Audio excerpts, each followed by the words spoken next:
हैं अपनी नई वीडियो के साथ, जिसमें आज हम डिस्कस करेंगे आप किस तरह से अपने दिमाग के सेल्स को रीजनरेट कर सकते हैं, दिमाग की कैपेसिटी को बढ़ा सकते हैं, या अपने ब्रेन सेल्स को बिल्कुल रिन्यू कर सकते हैं, या दूसरे लफ्जों में कहें कि किस तरह से आप वाकई में अपने दिमाग की बत्ती जला सकते हैं। ख्याल ये किया जाता है कि दिमाग के सेल्स रीजनरेट नहीं होते, दोबारा बनते नहीं हैं। ये बिल्कुल गलत इंफॉर्मेशन है।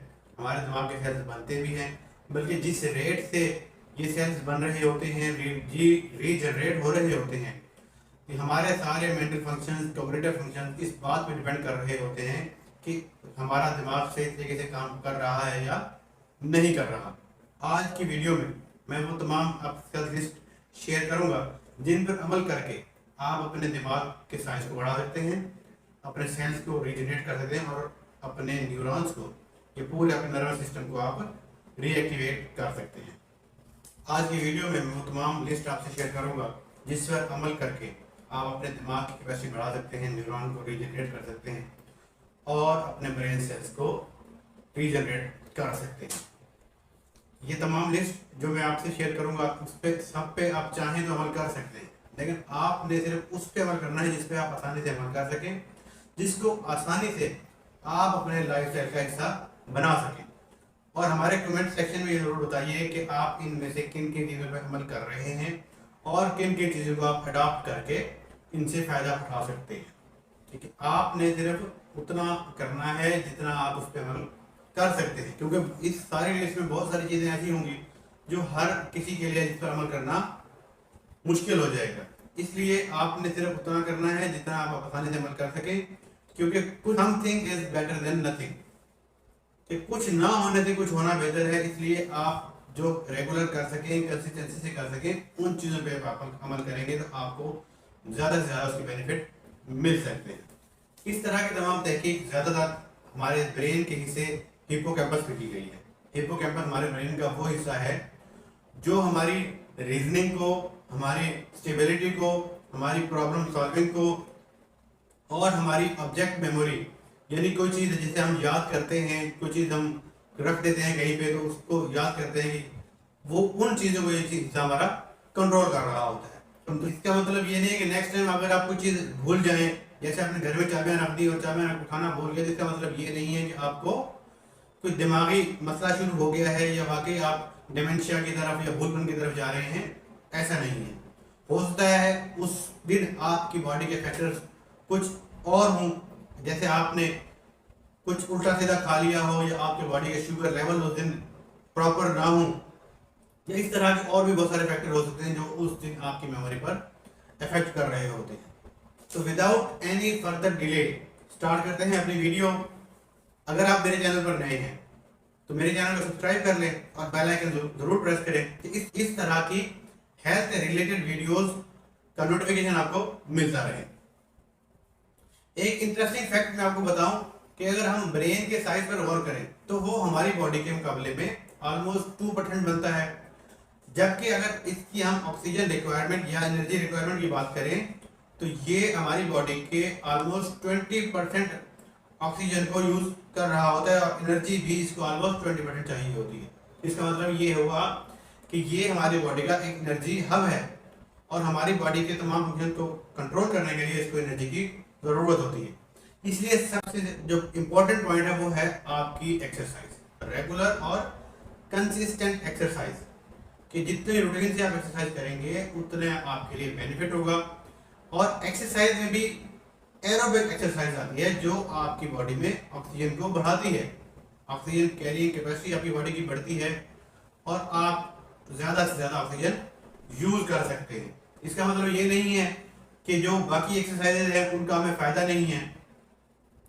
हर एक्सरसाइज का अपना फ़ायदा है अगर आप उसको रेगुलर और कंसिस्टेंसी के साथ करेंगे तो। लेकिन बेहतर ये है आप मिक्स करें कि कभी आप इंटेंस एक्सरसाइज कर लें, कभी हाइकिंग हो गई, कभी वॉक पे चले गए, या इस तरह कभी जॉगिंग वगैरह हो गई। इस तरह की एक्सरसाइज को मिक्स करेंगे तो आपको उससे बहुत ज़्यादा फायदा होगा।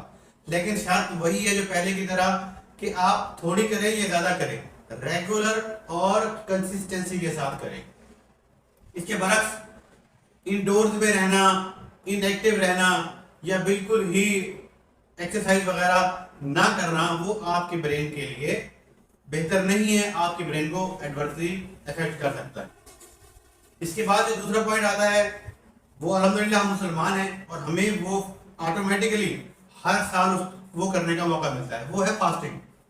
कि जब हम फास्ट करते हैं तो हमारी बॉडी के फ्यूल रिजर्व यूज होते हैं, हमारी बॉडी के ग्लूकोज या कार्बोहाइड्रेट के जो रिजर्व होते हैं वो यूज होते हैं। इसका मतलब ये हुआ कि हम ओवर ईटिंग से बच रहे हैं, हमारी बॉडी की क्लिनजिंग हो रही है।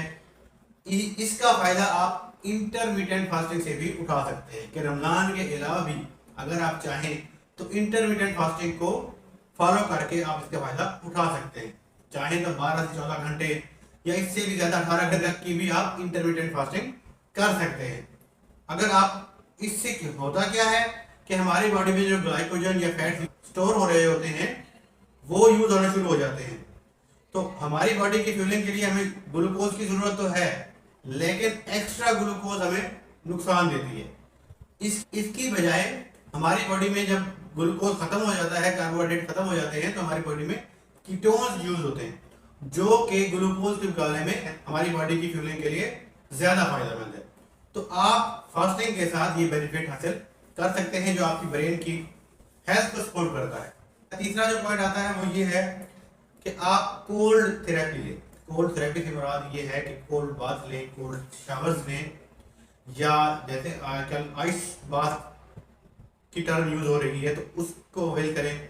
उससे ये कि आपकी बॉडी में एनर्जी प्रोडक्शन बढ़ जाती है, आपके सेल्स एक्टिव होते हैं। तो इसी तरह से आपके दिमाग के सेल्स भी एक्टिव होते हैं और ये आपके दिमाग के लिए फायदेमंद है। इसका मतलब ये नहीं है कि आइस बाथ लेने जाएं तो आप डायरेक्ट सर पर ही वो ठंडा पानी डाल लें या सर पर ही आइस डाल लें। आइस बात का मतलब ये है ठंडे पानी में अपने पाँव रखें, ठंडे पानी में अगर आप लेटते हैं तो डायरेक्ट सर पे डालने से बचें, नहीं तो वो आपके लिए ज्यादा नुकसान का बायस भी बन सकता है।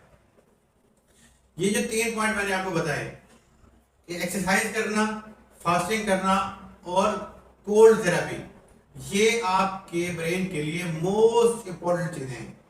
अब देखें जब सर्दियों के दिन हो, आप रोजा भी रख रहे हो, साथ में एक्टिविटी भी कर रहे हो, तो ये इससे बेहतर आपके ब्रेन के लिए कोई कम्बिनेशन नहीं हो सकता। ये 3 चीजें आपकी ब्रेन की हेल्थ के लिए, आपकी न्यूरॉन्स की रीजनरेशन के लिए बहुत ही इंपॉर्टेंट फैक्टर्स हैं।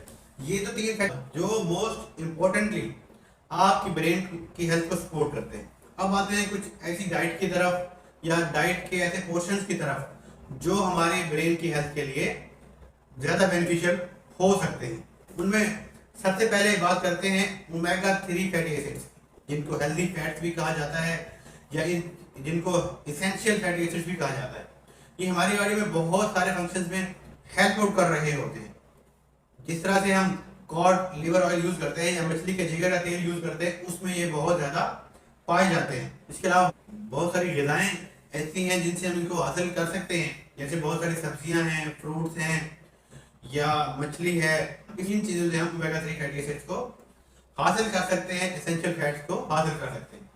इसकी बरक्स या इसकी फ्लिप साइड पे जब आप देखें तो हम जो घर में ऑयल यूज कर रहे होते हैं, वेजिटेबल ऑयल होता है ज़्यादातर, उसमें भी ट्रांस फैट्स ज़्यादा होते हैं क्योंकि हम उसको बहुत ज़्यादा हीटिंग कर रहे होते हैं, बहुत ज़्यादा वो रीयूज हो रहा होता है, फ्राइंग उसमें बहुत ज़्यादा होती है, जो कि हमारे ब्रेन हेल्थ के लिए बहुत ज़्यादा नुकसानदेह है। इसलिए नेक्स्ट टाइम अगर आप ब्रेन की हेल्थ को सपोर्ट करना चाहते हैं तो कोशिश करें कि ओलिव ऑयल है, कोकोनट ऑयल है या बटर वगैरह में चीज़ें फ्राई करके इस्तेमाल करें और उसको भी एक से ज़्यादा मरतबा रीफ्राई ना करें। नेक्स्ट पॉइंट जो कि 5वां पॉइंट है वो है हमारी खुराक, कि हम लो कार्ब्स वाला खाना खाएं, लो ग्लाइसेमिक इंडेक्स वाला खाना खाएं, यानी जिसमें कार्बोहाइड्रेट की मिकदार कम हो। सेम उसी तरह से जो इफेक्ट हमारी फास्टिंग से हमारी बॉडी पर आता है वही इफेक्ट हमारा लो कार्ब्स वाली खुराक से भी आ सकता है। यानी ग्लूकोज हमारी बॉडी को जरूरत है और लोग ये सोचते हैं कि हम ज्यादा कार्बोहाइड्रेट वाला खाना खाएंगे, ज्यादा ग्लूकोज हमारी बॉडी में जाएगा, ज्यादा एनर्जी प्रोड्यूस होगी और ज्यादा हमारे लिए बेनिफिशियल होगी। ऐसा नहीं है, क्योंकि हमारी बॉडी की फ्यूलिंग के लिए एक खास मिकदार में ग्लूकोज रिक्वायर्ड होता है। उससे ज़्यादा जितना भी हम कार्बोहाइड्रेट या शुगर्स खाएंगे वो हमारी बॉडी में डिपॉजिट होगा तो फैट में कन्वर्ट होगा और वो हमारी बॉडी को एडवर्सली इफेक्ट करेगा। इसकी बजाय जब हम लो कार्ब्स वाला खाना खाएंगे, ग्लूकोज रिजर्व हमारे खत्म हो जाएंगे, तो यही हमारे फैट रिजर्व यूज होंगे और वो हमें कीटोन्स फराहम करेंगे, जो कि ग्लूकोज से भी बेहतर फ्यूल है और हमारी बॉडी की बेहतर तरीके से एनर्जी प्रोडक्शन करता है और फ्यूलिंग का अच्छे तरीके से काम करता है। तो हम उस तरफ फोकस करेंगे कि हम बॉडी को कीटोन्स फराहम करें, बजाय इसके कि हम ज़्यादा शुगर फराहम करें। एक और बहुत इंपॉर्टेंट और बहुत ही बेनिफिशियल चीज़ जो कि हमारा छठा पॉइंट है, वो ये है vitamin B complex. Vitamin B complex हमारे न्यूरॉन्स की और हमारे नर्वस सिस्टम की ग्रोथ के लिए बहुत इंपॉर्टेंट चीज़ है। हमारे न्यूरॉन्स की माइलिनेशन, हमारे न्यूरॉन की रीजनरेशन में विटामिन बी ओवरऑल बहुत हेल्प आउट करता है। यहाँ अगर हम स्पेसिफिकली बात करें ब्रेन हेल्थ की, ब्रेन सेल्स की रीजनरेशन की, तो वहाँ पे आता है विटामिन बी1। विटामिन बी1 भी हमारे ब्रेन सेल्स की ग्रोथ के लिए बहुत इंपॉर्टेंट चीज़ है। इसके सोर्सेज को भी अपने खुराक का हिस्सा बनाना है। विटामिन बी1 यानी थायमिन की जब बॉडी में कमी होती है तो हमारे ब्रेन के सेल्स डीजनरेट होना शुरू हो जाते हैं, डेड होना शुरू हो जाते हैं। इसलिए हमने विटामिन बी1 की कमी बॉडी में नहीं होने देनी। और ये फिर जैसे पिछली वीडियो में मैंने बताया था कि विटामिन बी1 हमारे ग्लूकोज मेटाबॉलिज्म को भी कंट्रोल कर रहा होता है, जो हमारे ऑटोनोमिक नर्वस सिस्टम को भी कंट्रोल कर रहा होता है। तो जब हम विटामिन बी1 की कमी होगी या हम ज़्यादा हाइड्रेट वाला खाना खा रहे होंगे, तो वो हमारा ऑटोनोमिक नर्वस सिस्टम या हमारे इनवॉलंटरी फंक्शंस जैसे बॉडी टेम्परेचर है, हमारा हार्ट रेट है, हमारी रेस्पिरेशन यानी सांस लेने का अमल है, वो सारी चीज़ें डिस्टर्ब होंगी। इसलिए हमने विटामिन बी1 वाले सोर्सेज वो भी हमें फ्रूट्स में, गोश्त में और सब्जियों में अच्छे तरीके से मिल सकता है। उन चीज़ों को भी अपने खुराक का हिस्सा बनाना है। नेक्स्ट जो पॉइंट है, सातवां पॉइंट, वो है यूज ऑफ प्रोबायोटिक्स।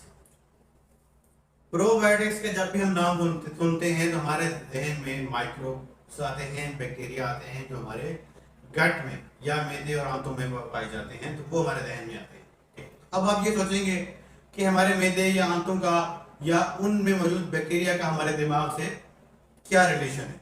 जी हाँ, इन माइक्रोब्स का या हमारे इन प्रोबायोटिक्स का हमारी बॉडी में बहुत इंपॉर्टेंट रोल है, जो हमारे ब्रेन हेल्थ को सपोर्ट करते हैं।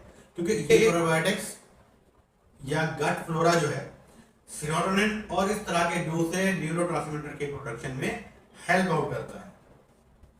अगर ये डिस्टर्ब होगा या यहाँ पे बैक्टीरिया की कमी होगी, यूजफुल बैक्टीरिया की कमी होगी, तो इन न्यूरोट्रांसमीटर्स की प्रोडक्शन भी अफेक्ट होगी, जो हमारे नर्वस सिस्टम को डैमेज करेगी या उनको एडवर्सली अफेक्ट करेगी, जो कि हमारे मूड पे असरअंदाज होगा और हमें डायमेंशिया का बायस बनेगा और हमारे ओवरऑल हेल्थ पर या ब्रेन फंक्शन को डिस्टर्ब करेगा।